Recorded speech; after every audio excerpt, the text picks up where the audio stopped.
باكل سلطه طول الاسبوع، خيار، خس، رشه ليمون، حتى الطماطم انا قلت لها مع السلامه.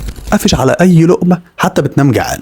ولكن للاسف لما بتيجي توزن نفسك وزنك ثابت ومش بينزل. يا جماعه طبق السلطه كويس وكل حاجه، ولكن للاسف لوحده مش كفايه، لانك مش بتتحرك وانت فاكر ان الدهون هتنزل من بطنك بدون ما تتحرك، او بتاكل السلطه معاها عصير او عيش ابيض او جبنه عاليه الدسم، او بتاكل قليل جدا فتدخل جسمك في حاله مجاعه. جسمك بيكيف نفسه، بقلل معدل الايض بتاعه وبيقلل الحرق، يعني تقدر تقول بيعمل لنفسه مخزون. الحل ببساطه ان السلطه ما فيهاش مشكله، ولكن دخل معاها مصدر بروتين، بيض او التونه او الجبنه القريش او صدور الفراخ المشويه. ابدا اتحرك، امشي من 20 ل 30 دقيقه في اليوم. دايما كل باعتدال علشان جسمك ما يخشش في مرحله مجاعه، يعمل ادابتيشن لنفسه، يعني يكيف نفسه ويقلل معدل الحرق بتاعه. بلاش من العصائر الفريش او المشروبات الغازيه، خليك في الطبيعي، ضيف عليها مثلا سكر ستيفيا، الحاجات اللي ما فيهاش سعرات حراريه عاليه. لو انت بقى من ضحايا طبق السلطه اللي مشيت عليه اسبوع كامل وما نزلكش في الوزن، اكتب لي في التعليقات انا محتاج بروتين، وانا اقول لك على وجبه تكون مشبعه وفيها سعرات حراريه قليله.